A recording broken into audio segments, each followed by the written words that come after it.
जय श्री कृष्णा। राधे राधे। आप सभी को हरितालिका तीज की बहुत बहुत शुभकामनाएं। आज की इस वीडियो में हम हरितालिका तीज की व्रत कथा सुनेंगे। हरितालिका तीज का व्रत भाद्र मास के शुक्ल पक्ष की तृतीया को किया जाता है। तृतीय तिथि को किए जाने के कारण इसे हरितालिका तीज या तीज व्रत के नाम से भी जाना जाता है। कुंवारी कन्याएं इच्छुक वे पाने की इस आशा से और सुहागिन महिलाएं सुहाग की रक्षा के लिए हरितालिका तीज का व्रत करती हैं। आइए सुनते हैं हरितालिका तीज की व्रत कथाएं। बोलिए शंकर भगवान की जय हो, माता पार्वती की जय हो, जिनकी दिव्य केशों पर मंदार के पुष्पों की माला शोभा देती हैं और जिन भगवान शंकर के मस्तक पर चंद्र और कंठ में मुंडों की माला पड़ी हुई है, जो माता पार्वती दिव्य वस्त्रों से और भगवान शंकर दिगंबर वस्त्र धारण किए रहते हैं, उन दोनों भवानी शंकर को मैं नमस्कार करती हूँ। कैलाश पर्वती के सुंदर पर माता पार्वती ने श्री महादेव जी से पूछा, हे महेश्वर, मुझसे आप वे गुप्त से गुप्त वार्ता कहिए जो सबके लिए सभी धर्मों से सरल और महान फल देने वाली हो। हे नाथ, यदि आप मुझसे प्रसन्न हैं तो मेरे सामने उसे प्रकट करें। हैं जगन्नाथ, आप तो आदि मध्य और अंत से रहित हैं। आपकी माया का कोई पार नहीं। आपको मैंने किस प्रकार प्राप्त किया? कौन से व्रत तप या दान के पुण्य फल से आप मुझे पति के रूप में मिले? तब महादेव जी बोले, हे देवी, मैं तुम्हारे सामने उस व्रत को कहता हूँ जो परम गुप्त हैं। जैसे तारा गणों में चंद्रमा, ग्रहों में सूर्य, देवता में भगवान विष्णु, नदियों में गंगा, वेदों में सामवेद और इंद्रियों में मन श्रेष्ठ हैं, वैसे ही पुराण और वेद सब में वर्णन आया है। इस व्रत के प्रभाव से तुमको मेरा आधा आसन प्राप्त हुआ है। फिर ये मैं उस व्रत का वर्णन करता हूँ, तुम ध्यान से सुनो। भाद्र मास के शुक्ल पक्ष के हस्त युक्त तृतीय के दिन इस व्रत का अनुष्ठान करना चाहिए। ऐसा करने से सभी पापों का नाश हो जाता है। तुमने हिमालय पर्वत पर इसी प्रकार का व्रत किया था। तुम्हें बताता हूँ। भगवान शंकर कहते हैं कि आर्यवर्त में हिमालय नाम का एक पर्वत है, जो गंगा की कलकल ध्वनि से शब्दवादी स्थान पर परम तप किया था। तुमने ग्रीष्म काल में बाहर चट्टानों पर आसन लगाकर तप किया, वर्षा काल में पानी में तप किया और शीत काल में पानी में खड़े होकर मेरे ध्यान में से लगन रही। इस प्रकार 6 काल की तपस्या करके भी जब तुम्हें मेरे दर्शन प्राप्त नहीं हुए, तब तुमने अधोमुखी होकर केवल वायु का सेवन किया, वृक्षों के सूखे पत्ते खाकर अपना शरीर को कमजोर किया। तुम्हारे इस कष्ट को देखकर तुम्हारे पिता को बड़ी चिंता हुई और चिंता होकर वे सोचने लगे कि मैं अपनी कन्या का विवाह किससे करूंगा। इसी समय महर्षि नारद जी वहां पर उपस्थित हुए। राजा ने बड़े हर्ष के साथ नारद जी का स्वागत किया और उनके उपस्थिति होने का कारण पूछा। तब नारद जी ने कहा, हे राजन, मैं भगवान विष्णु के भेजने पर यहाँ आया हूँ और मैं चाहता हूँ कि आपकी सुंदर कन्या का योग वर प्राप्त हो। वैकुंठ निवासी शेषशाही भगवान विष्णु आपकी कन्या का वन स्वीकार करते हैं। तब राजा हिबान ने कहा कि मेरा सौभाग्य है जो मेरी कन्या को भगवान विष्णु स्वीकार कर रहे हैं। मैं अवश्य ही उन्हें अपनी कन्या का दान करूंगा। यह सुनिश्चित हो जाने पर नारद जी वैकुंठ पहुंचकर श्री भगवान विष्णु से पार्वती जी के विवाह का निश्चित होने की बात कहते हैं। इधर महाराज हिवा वन में पहुंचकर पार्वती जी से भगवान विष्णु से विवाह निश्चित होने का समाचार देते हैं। हे देवी, ऐसा सुनते ही आपको बहुत दुख हुआ। तब आप दुखी होकर अपनी सखी के पास पहुंची और वहां जाकर विलाप करने लगी। आपको विलाप करते देखकर आपकी सखी को दया आ गई और कहने लगी कि मैं तुम्हें ऐसी गुफा में तपस्या को ले चलूंगी जहां पर महाराज हिम मानो तुम्हें ढूंढ ना सकेंगे। और ऐसा कहकर आपकी सहेली हिमालय की गहन गुफा में विलीन हो गई। तब पिता हिम मानव को घर पर ना पाकर सोचा कि मेरी पुत्री को कोई दानव या किन्नर हरण करके ले गया है। मैंने तो नारद जी को वचन दिया कि मैं अपनी पुत्री का विवाह विष्णु जी के साथ करूंगा। हाय, अब मेरा ये वचन कैसे पूरा होगा? और ऐसा सोचकर चिंता के कारण वे मूर्छित हो गए मूर्छा दूर होने पर गिरिराज अपने साथियों के सहित घने जंगलों में ढूंढने को निकले। इसी दौरान गुफा में आपने अन्न जल का त्याग करके बालू का शिवलिंग बनाकर मेरी आराधना की। उस समय भाद्रपद मास की हस्त नक्षत्र युक्त तृतीया के दिन तुमने विधि विधान से मेरा पूजन किया। रात्रि को गीत गायन करते हुए जागरण किया। तुम्हारे उस महा के प्रभाव से मेरा आसन डोलने लगा और मैं उसी स्थान पर आ गया जहां पर तुम तपस्या कर रही थी। वहां आकर मैंने तुमसे कहा कि मैं बहुत प्रसन्न हुआ, तुम मुझसे वरदान मांगो। तब तुमने कहा, हे देव, यदि आप मुझसे प्रसन्न हैं तो आप महादेव जी ही मेरे पति हो। तब मैंने कहा, ऐसा ही होगा। तुम्हें वरदान देकर मैं कैलाश को आ गया। इतने में ही प्रभात होते ही तुमने बालू की मेरी प्रतिमा को नदी में विसर्जित कर दिया। यह सुबह तुमने वहां अपने सखी के साथ व्रत का पारण किया। इतने में तुम्हारे पिता हिवा भी नदी तट पर आ गए और तुम्हें गले से लगाकर रोने लगे। उन्होंने कहा, बेटी, तुम इस भयानक जंगल में क्यों चली आई हो?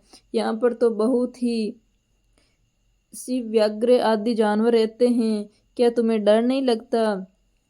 तब तुमने कहा, है पिताजी, मैंने पहले ही अपने मन में शंकर जी को अपना पति वर्ण किया है, किंतु आप मेरा विवाह भगवान विष्णु से करना चाहते हैं, इसलिए मैं इस वन में चली गई हूँ। ऐसा सुनकर हिमा ने आपसे कहा कि मैं तुम्हारी इच्छा के विरुद्ध कुछ कार्य नहीं करूँगा। और तब वे तुम्हें अपने घर ले गए। फिर विधि विधान से तुम्हारा विवाह उन्होंने मेरे साथ कर दिया है। प्रिय, उसी व्रत के प्रभाव से तुम्हें मेरा आधा आसन प्राप्त हुआ है।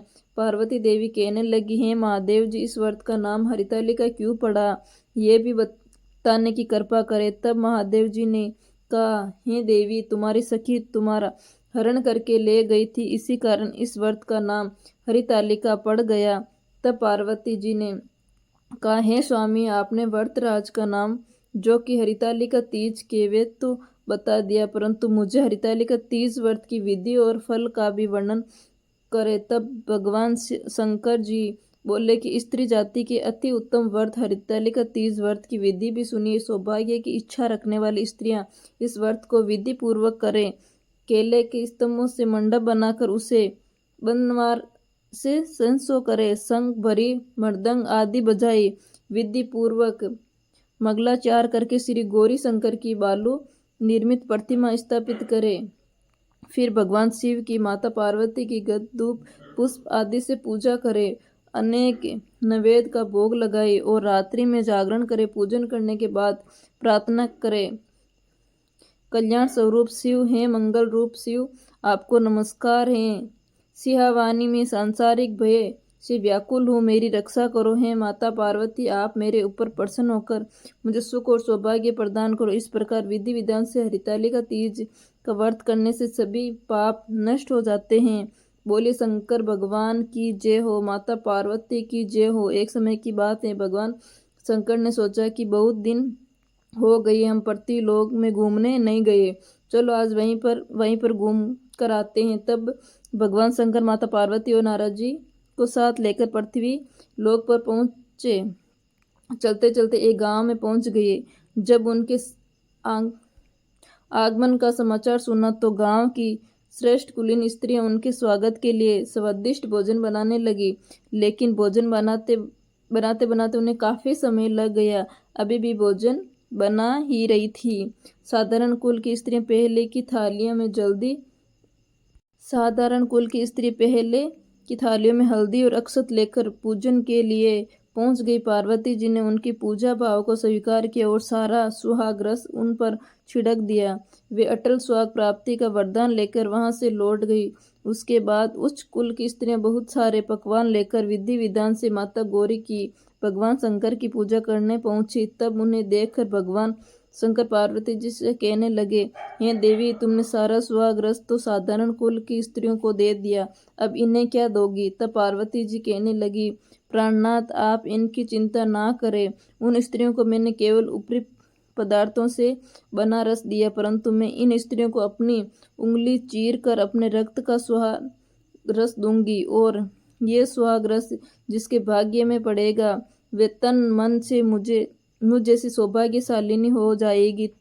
जब उन स्त्रियों ने पूजा पाठ समाप्त कर लिया तब पार्वती देवी ने अपनी उंगली चीरकर उन पर छिड़क दे। जिस पर जैसा छींटा पड़ा उसने वैसा ही सुहाग पा लिया। उसके बाद भगवान शिव की आज्ञा लेकर पार्वती जी ने नदी तट पर स्नान किया और बालू की शिव मूर्ति बनाकर पूजन करने लगी। पूजन के बाद लूक के पकवान बनाकर उन्होंने भगवान शिव को भोग लगाया। प्रदक्षिण करके नदी तट की मिट्टी को माथे से तिलक लगाकर 2 कण बालू का भोग भी लगा लिया। इतना सब करते करते पार्वती जी को भी काफी समय लग गया। काफी देर बाद जब वे लौट कर आई तो महादेव जी पूछने लगे, हैं देवी, आपको बहुत देर हो गई, आप क्या कर रही थी? तब पार्वती ने झूठ कह दिया कि मेरे भाई बावज मिल गए थे, मायके वाले मिल गए थे, बस उन्हीं से बातें करने लगी और इसी में मुझे देर हो गई। पर महादेव तो महादेव जी ही थे, वे तो कुछ और ही लीला रचना चाहते थे। उन्होंने पूछा, पार्वती जी, तुमने नदी के तट पर पूजन करके किसी चीज का भोग लगाया और कौन सा प्रसाद खाया? तो पार्वती जी ने फिर झूठ बोल दिया कि मेरी बावज ने तो मुझे दूध भात खिलाया है और मैं खाकर सीधी यहाँ चली आ रही हूँ। ये सुनकर भगवान शिव भी दूध भात खाने के लालच में नदी तट की ओर जाने लगे। अब तो पार्वती जी दुविधा में पड़ गई। तब उन्होंने मौन भाव से भगवान बोले शंकर का ही ध्यान किया और हाथ जोड़कर प्रार्थना करने लगी कि हे भगवान, यदि मैं आपकी अनन्य दासी हो तो मेरी लाज रख लेना, प्रार्थना करती हूँ। पार्वती देवी जी भगवान शिव के पीछे पीछे चलने लगी। थोड़ी दूर पर नदी के तट पर माया का महल दिखाई दिया। उस महल के अंदर गए तो देखती हैं क्या है वहाँ? तो भगवान शिव के साले से जो पूरा परिवार उपस्थित है। उन्होंने भगवान शंकर का माता गौरी का खूब स्वागत किया। कुछ दिनों तक वहाँ पर रहे।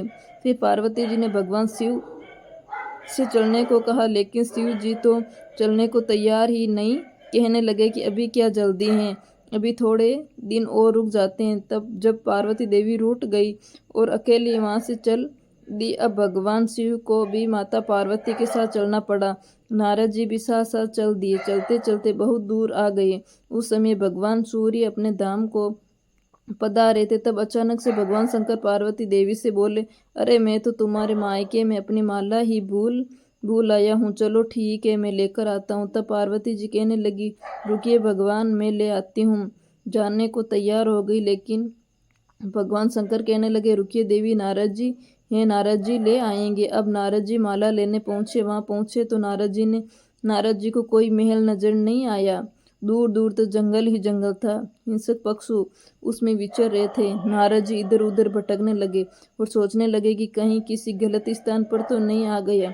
अभी नारद जी सोच ही रहे थे कि इतने में ही बिजली चमकी और नारद जी को भगवान शिव की माला एक पेड़ पर टकी हुई दिखाई दी। नारद जी ने माला उतार ली और भगवान शिव के पास पहुंचकर वहां का सब हाल बता दिया।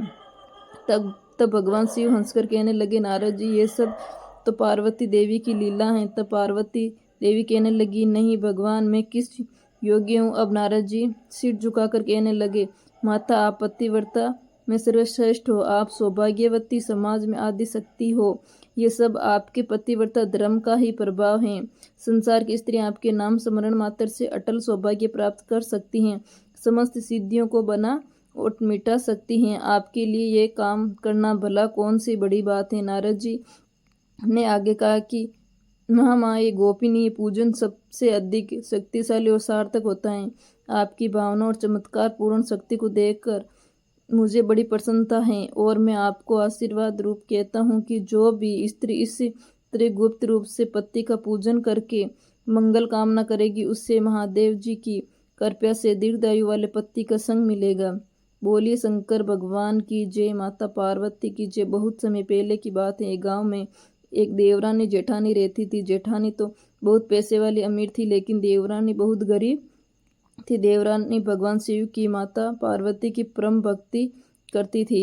हर साल सावन के महीने में भगवान शिव और माता पार्वती की पूजा करती थी। हर साल हरताली तीज का व्रत निहार कर निर्जला रहकर करती थी। महादेव पार्वती की रोज पूजा करती। वहीं उसकी जेठानी का पूजा पाठ में बिल्कुल भी मन नहीं लगता।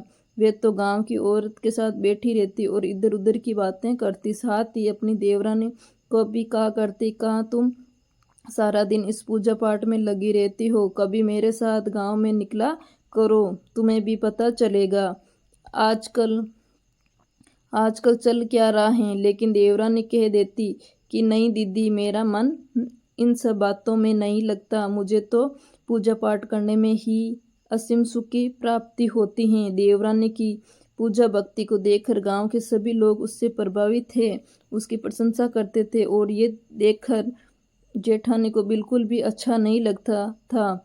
मन ही मन देवरानी से ईर्ष्या करने लगी। देवरानी ने अपने घर के आंगन में कुछ फूल पौधे लगा रखे थे, जिसमें से वो फूल तोड़कर रोज महादेव जी के लिए, माता पार्वती जी के लिए जब पूजा करने जाती तब ले जाती थी। लेकिन जेठानी ये सब देखा नहीं जाता।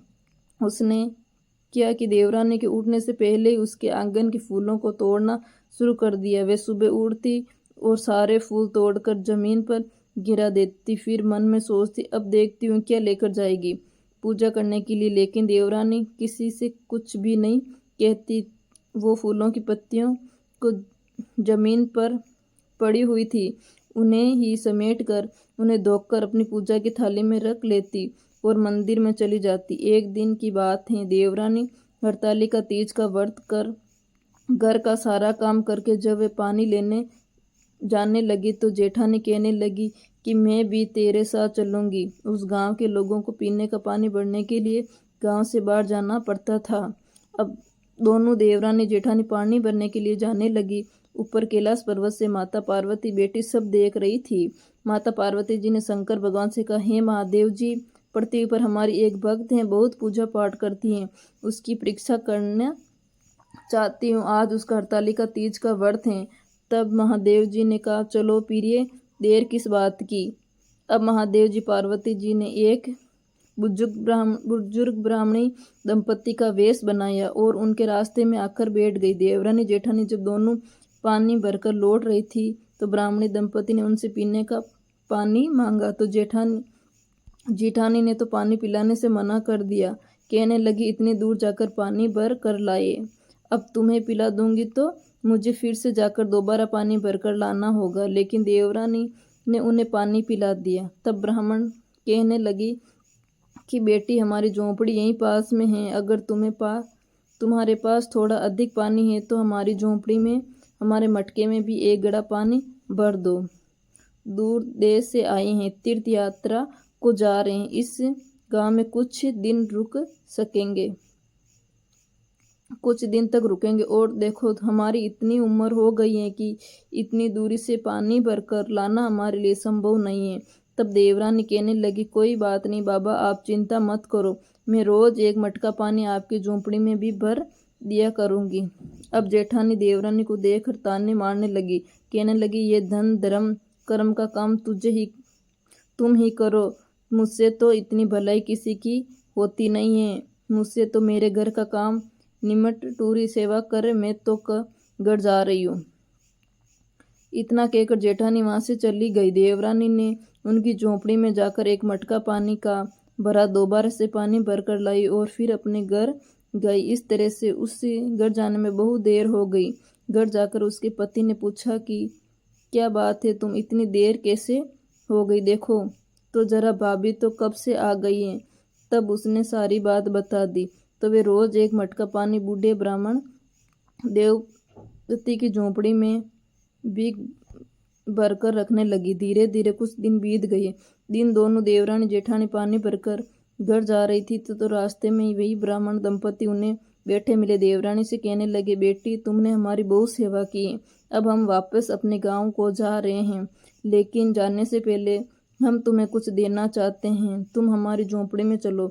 जब देने लेने की बात हुई तो जेठानी एकदम से बोली, क्यों बाबा, आप केवल मेरी देवरानी को ही दोगे, मुझे कुछ नहीं दोगे? हाँ सही बात है, आप मुझे क्यों दोगे, मैंने थोड़ी ही आपको पानी पिलाया, आपकी सेवा की, आप मुझे क्यों दोगे? ठीक है, जा छोटी, तू ही ले ले। तब ब्राह्मण वेशधारी महादेव जी और पार्वती जी कहने लगे कि नहीं बेटी, कर्म फल तो सबको ही मिलता है, तुमने जो कर्म किया है उसका फल तुम्हें मिलेगा, इसने जो कर्म किया उसका फल इसे मिलेगा, तुम भी हमारी झोंपड़ी में चलो। इतना सुनते ही तो जेठानी बड़ी खुश हो गई। अब ब्राह्मण ब्राह्मणी के साथ दोनों देवरानी जेठानी उनकी झोंपड़ी पर गई। तब महादेव जी कहने लगे कि बेटी तुम अंदर जाकर देखो, हमारी झोंपड़ी में 2 खड़े रखे, उसमें से तुम अपने अपने हिसाब से एक एक गड़ा ले लो। जैसे ही देवरानी जेठानी ने अंदर जाकर देखा तो देखा एक गड़ा तो सोने का रखा था और एक गड़ा मिट्टी का रखा था। जेठानी तो भाग कर गई और उसने सोने का गड़ा उठा लिया। अब देवरानी को मिट्टी का गड़ा लेना पड़ा। बाहर आई तो महादेव पार्वती जी कहने लगे बेटी तुम्हें सोने का गड़ा लेना चाहिए था। तो देवरानी कहने लगी कोई बात नहीं बाबा, कर्म फल की बात है, कर्म फल तो मिट्टी के गड़े से भी मिल जाएगा। अब दोनों अपने अपने गड़े लेकर अपने अपने घर आ गई। घर आकर अपने गड़ों को रख दिया। देवरानी ने तो अपना गड़ा पूजा के स्थान पर रखा, जेठानी ने अपना गड़ा सोने का था तो तिजोरी में बंद करके रख दिया। पूरी रात जेठानी को नींद नहीं आई, क्योंकि ब्राह्मण ब्राह्मणी ने कहा था कि अगले दिन जब तुम्हें सुबह उठोगे तो तुम्हारे कर्म फल के हिसाब से गड़े में कुछ ना कुछ जरूर मिलेगा। तो सुबह जल्दी उठी जेठानी ने जल्दी जल्दी तिजोरी खोली और गड़े को देखा तो उसका तो माथा ठन्ना गया। उसका सोने का गड़ा मिट्टी के गड़े में बदल गया। उसमें कोयले पत्थर कंकड़ भरे थे। देवरानी ने सुबह उठकर नहा धोकर पहले पूजा पाठ किया, मंदिर गई और आकर अपने गड़े में देखा तो उसका मिट्टी का गड़ा सोने के गड़े में बदल गया और उसमें तो खूब सोने चांदी हीरे मोती भरे मिले। जेठानी ने भागी देवरानी के पास आई और कहने लगी तू अपना गड़ा दिखा। तो देवरानी ने अपना गड़ा दिखा दिया। जेठानी ने देखा उसका सोने का गड़ा, उसने सोने के चांदी हीरे मोती भरे हैं। तो वो उससे लड़ने लग गई। उसने कहा कि तूने मेरा गड़ा चुराया। देवरानी बोली कि नहीं दीदी, मैंने आपका गड़ा नहीं चुराया, आप तो अपना गड़ा लेकर अपने घर चली गई थी, मैं भला कैसे चुरा लेती। कहने लगी नहीं, तुझे पता है ना मेरा गड़ा सोने का था, तेरा मिट्टी का था। अब देख तेरे हाथ से मैं सोने का गड़ा, मेरे हाथ में मिट्टी का गड़ा है, तो ये गड़ा तेरा है और वे गड़ा मेरा है। छीन झपट के उसका सोने का गड़ा ले गई। ले जाकर उसने सोने चांदी के हीरे मोती से भरा अपना सोने का गड़ा फिर से तिजोरी में रख दिया। देवरानी ने वे कोयले से भरा गड़ा फिर से ले जाकर मंदिर में रख दिया। अगले दिन देवरानी फिर से सुबह उठी तो तिजोरी खोल देखा कि देखो अब तो मेरा धन डबल हो गया होगा, दुगना हो गया होगा। उसने खोल के देखा तो देखा वे गड़ा फिर से मिट्टी का हुआ है, लेकिन इस बार उसमें कीड़े मकोड़े सांप बिच्छू ये सब भरे पड़े हैं और धीरे धीरे करते करते ये सांप सारे बिच्छू उसके घर में फैल गए। उसे अपने घर को छोड़कर भी बाहर निकलना पड़ा। उधर देवरानी ने फिर पूजा पाठ करके गड़ा खोल के देखा तो देखो फिर सोने का हो गया। फिर उसमें सोना चांदी हीरा मोती भरे मिले। थोड़ी देर जेठानी का पति जब खेतों से वापस आया तो उसने अपने घर में सांप बिच्छू फैले देखकर पूछने लगा ये सब क्या है। तो जेठानी ने जेठ को सारी बात बता दी। ऐसे ऐसे मुझे बाबा जी ने एक गड़ा दिया था और कहा था तुम्हारे कर्मों के हिसाब से इसमें तुम्हें कुछ ना कुछ मिलेगा। तो जेठ ने कहा अरे बावड़ी, तू पहले कर्म तो अच्छे कर, जैसे कर्म करेगी फल भी तुझे वैसा ही मिलेगा। तू कर्म तो अच्छे करती नहीं तो तुझे फल कहाँ से मिलेगा। छोटी को देख, अच्छे कर्म करती है तो उससे कर्म फल भी अच्छा मिलता है। जब जेठानी को अपनी गलती का एहसास हो गया, जोर जोर से रोने लगी। रोती रोती देवरानी के पास गई और देवरानी के पैरों में गिरकर माफ़ी मांगने लगी। तब देवरानी कहने लगी जी आप रो मत, आप महादेव जी पार्वती जी की रोज पूजा किया करो। तब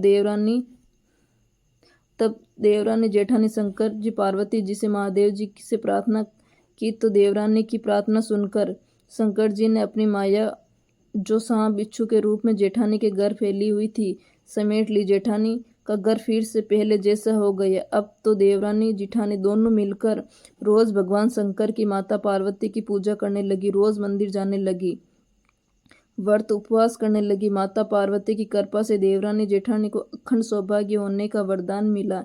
हे महादेव पार्वती जी, जैसे आपने हरतालिका तीज व्रत करने का फल देवरानी को दिया वैसा ही सबको देना। सब पर अपनी कृपा बनाए रखना, सबको अखंड सुहागन देना और जैसे अपने जेठानी को दंड दिया वैसा दंड किसी को भी मत देना। बोलिए शंकर पार्वती जी की जय। किसी गांव में एक बुढ़िया माई रहती थी। बुढ़िया माई गणेश जी की बड़ी भक्त थी।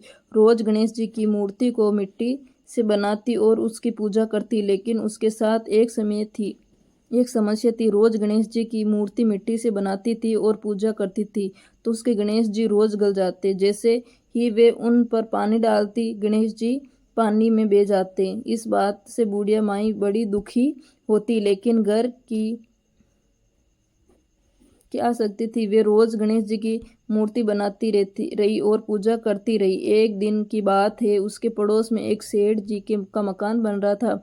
तब उसने देखा कि वहां पर मिस्त्री काम कर रहे हैं, तो मिस्त्री के पास गई और जाकर बोली कि तुम मेरे लिए पत्थर का गणेश जी बना दो। मैं गणेश जी की पूजा करती हूँ, रोज मिट्टी से गणेश जी की मूर्ति बनाती हूँ, मेरे गणेश जी रोज बह जाते हैं, मुझे बड़ा दुख होता है। तुम मेरे लिए पत्थर का गणेश जी बना दो।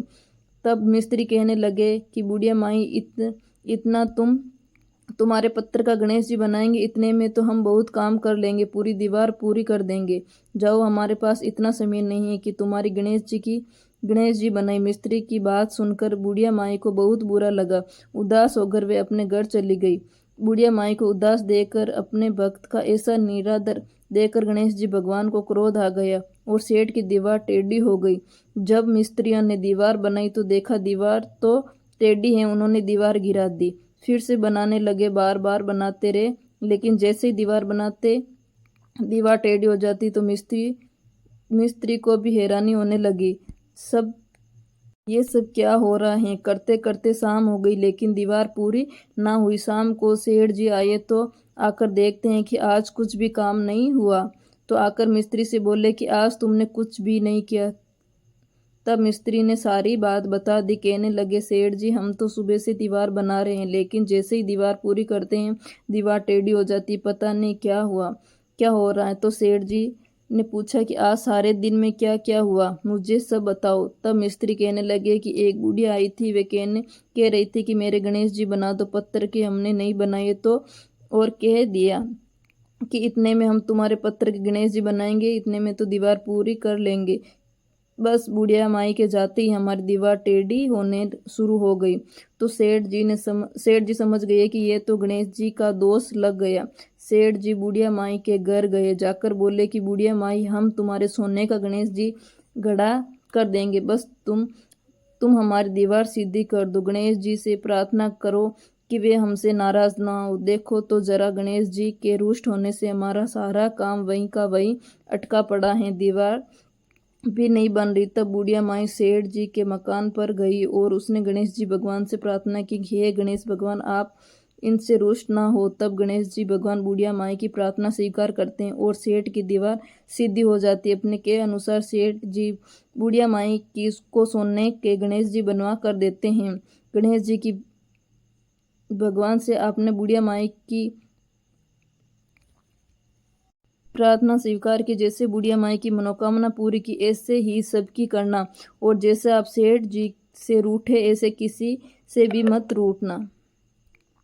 कहानी सुनने वाले, कहने वाले, ओंकार बढ़ने वाले सबकी मनोकामना पूरी करना। बोलिए गणेश जी महाराज की जय हो। जय श्री कृष्णा, राधे राधे। आप सभी को हरितालिका तीज की बहुत बहुत शुभकामनाएं। आज की इस वीडियो में हम हरितालिका तीज की व्रत कथा सुनेंगे। हरितालिका तीज का व्रत भादवे मास के शुक्ल पक्ष की तृतीया को किया जाता है। तृतीय तिथि को किए जाने के कारण इसे हरितालिका तीज या तीज व्रत के नाम से भी जाना जाता है। कुंवारी कन्याएं, इच्छुक वे पाने की इस आशा से और सुहागिन महिलाएं सुहाग की रक्षा के लिए हरितालिका तीज का व्रत करती हैं।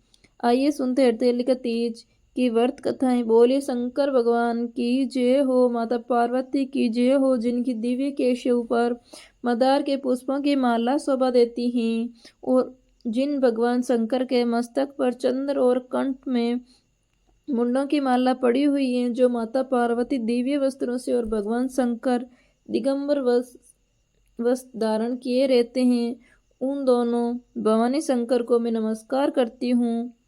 कैलाश पर्वत के सुंदर पर माता पार्वती ने श्री महादेव जी से पूछा, हे महेश्वर, मुझसे आप वे गुप्त से गुप्त वार्ता कहिए जो सबके लिए सभी धर्मों से सरल और महान फल देने वाली हो। हे नाथ, यदि आप मुझसे प्रसन्न हैं तो मेरे सामने उसे प्रकट करें। हैं जगन्नाथ, आप तो आदि मध्य और अंत से रहित हैं।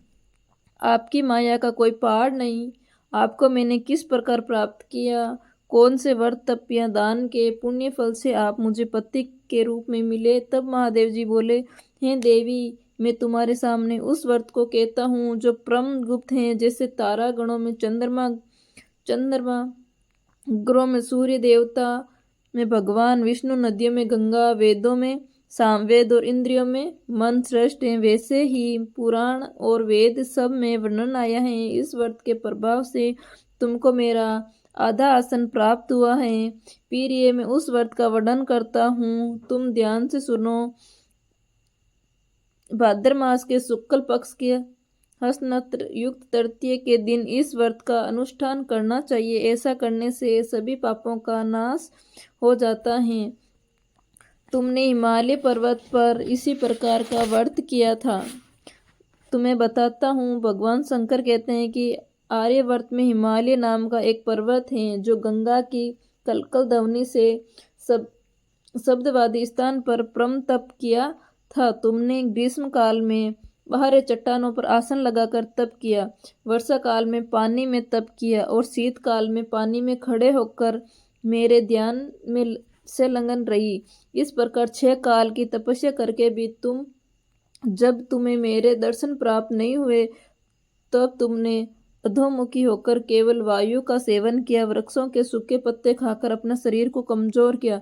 तुम्हारे इस कष्ट को देखकर तुम्हारे पिता को बड़ी चिंता हुई और चिंता होकर वे सोचने लगे कि मैं अपनी कन्या का विवाह किससे करूंगा। इसी समय महर्षि नारद जी वहां पर उपस्थित हुए। राजा ने बड़े हर्ष के साथ नारद जी का स्वागत किया और उनकी उपस्थिति होने का कारण पूछा। तब नारद जी ने कहा, हे राजन, मैं भगवान विष्णु के भेजने पर यहाँ आया हूँ और मैं चाहता हूँ कि आपकी सुंदर कन्या का योग वर प्राप्त हो। वैकुंठ निवासी शेषशाही भगवान विष्णु आपकी कन्या का वन स्वीकार करते हैं। तब राजा हिबान ने कहा कि मेरा सौभाग्य है जो मेरी कन्या को भगवान विष्णु स्वीकार कर रहे हैं। मैं अवश्य ही उन्हें अपनी कन्या का दान करूंगा। यह सुनिश्चित हो जाने पर नारद जी वैकुंठ पहुंचकर श्री भगवान विष्णु से पार्वती जी के विवाह का निश्चित होने की बात कहते हैं। इधर महाराज हिवा वन में पहुंचकर पार्वती जी से भगवान विष्णु से विवाह निश्चित होने का समाचार देते हैं। हे देवी, ऐसा सुनते ही आपको बहुत दुख हुआ। तब आप दुखी होकर अपनी सखी के